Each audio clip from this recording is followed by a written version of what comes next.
Chapter 7. A Vision of 4 Animals. In the first year of the reign of King Belshazzar of Babylon, Daniel had a dream. What he saw as he slept in his bed terrified him, a real nightmare. Then he wrote out his dream. In my dream that night, I saw the 4 winds of heaven whipping up a great storm in the sea. 4 huge animals, each different from the others, ascended out of the sea. The first animal looked like a lion, but it had the wings of an eagle. While I watched, its wings were pulled off. It was then pulled erect so that it was standing on 2 feet like a man.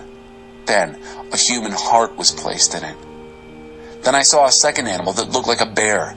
It lurched from side to side, holding 3 ribs in its jaws. It was told, "Attack, devour, fill your belly."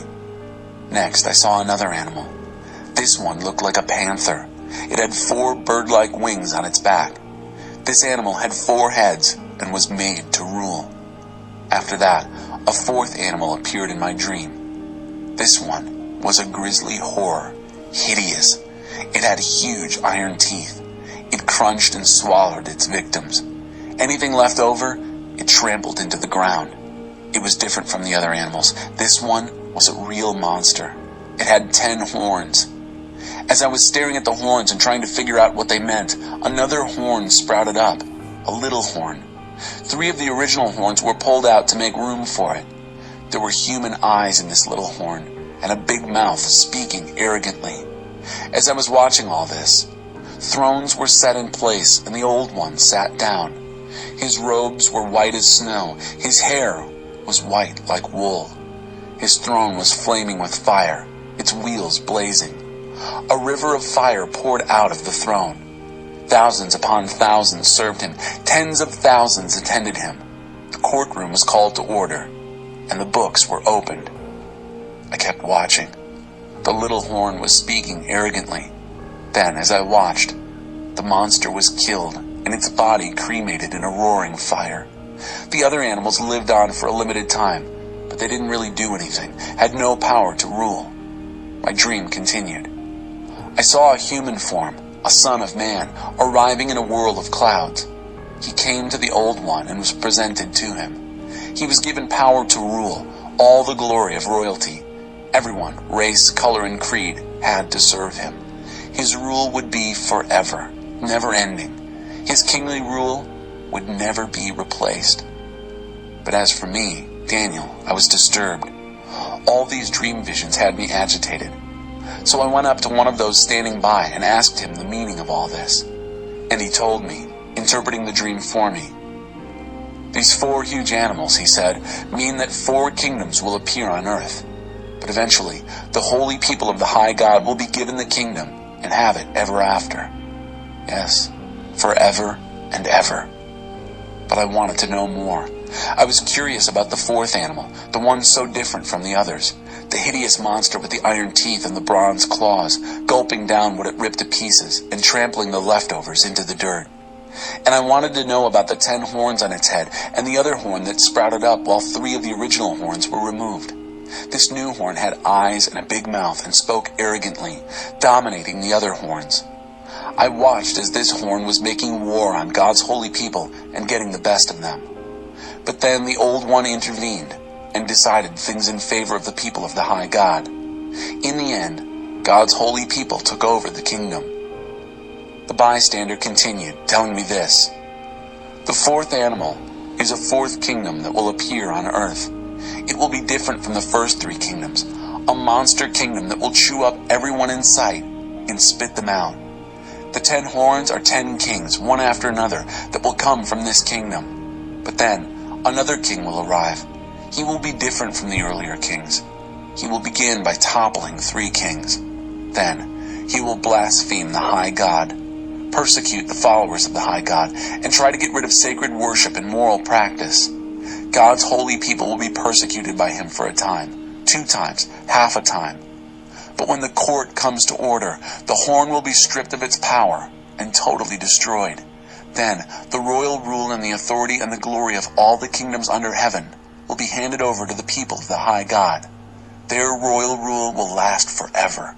All other rulers will serve and obey them. And there it ended. I, Daniel, was in shock. I was like a man who had seen a ghost, but I kept it all to myself. Chapter 8. A vision of a ram and a billy goat. In King Belshazzar's 3rd year as king, another vision came to me, Daniel. This was now the 2nd vision. In the vision, I saw myself in Susa, the capital city of the province Elam, standing at the Ulai Canal. Looking around, I was surprised to see a ram also standing at the gate. The ram had 2 huge horns, one bigger than the other, but the bigger horn was the last to appear. I watched as the ram charged, first west, then north, then south. No beast could stand up to him. He did just as he pleased, strutting as if he were king of the beasts.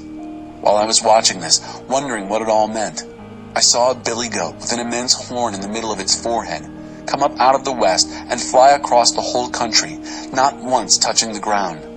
The billy goat approached the double-horned ram that I had earlier seen standing at the gate and, enraged, charged it viciously.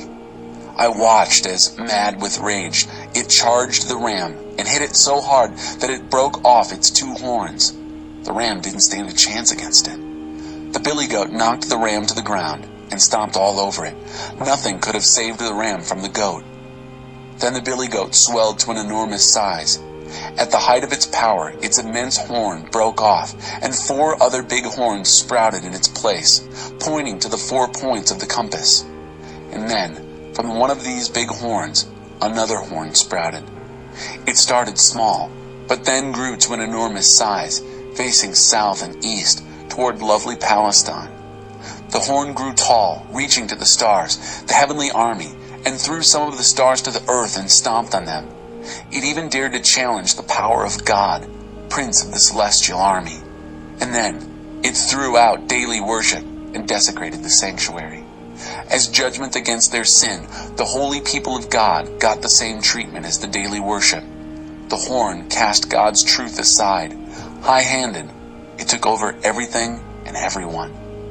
Then, I overheard 2 holy angels talking. One asked, "How long is what we see here going to last? The abolishing of daily worship, this devastating judgment against sin, the kicking around of God's holy people in the sanctuary?"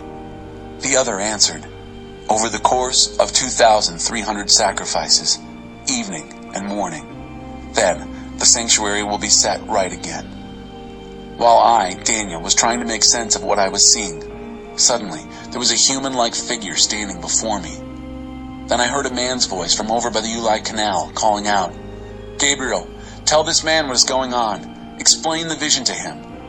He came up to me, but when he got close, I became terrified and fell face down on the ground. He said, "Understand that this vision has to do with the time of the end." As soon as he spoke, I fainted, my face in the dirt. But he picked me up and put me on my feet. And then he continued, "I want to tell you what is going to happen as the judgment days of wrath wind down, for there is going to be an end to all this. The double-horned ram you saw stands for the 2 kings of the Medes and Persians. The billy goat stands for the kingdom of the Greeks. The huge horn on its forehead is the first Greek king. The 4 horns that sprouted after it was broken off are the 4 kings that come after him, but without his power. As their kingdoms cool down and rebellions heat up, a king will show up, hard-faced, a master trickster. His power will swell enormously. He'll talk big, high-handedly, doing whatever he pleases, knocking off heroes and holy ones left and right. He'll plot and scheme to make crime flourish, and oh, how it will flourish. He'll think he's invincible and get rid of anyone who gets in his way. But when he takes on the prince of all princes, he'll be smashed to bits, but not by human hands. This vision of the 2,300 sacrifices evening and morning is accurate, but confidential. Keep it to yourself. It refers to the far future." I, Daniel, walked around in a daze, unwell for days. Then I got a grip on myself and went back to work taking care of the king's affairs. But I continued to be upset by the vision. I couldn't make sense of it.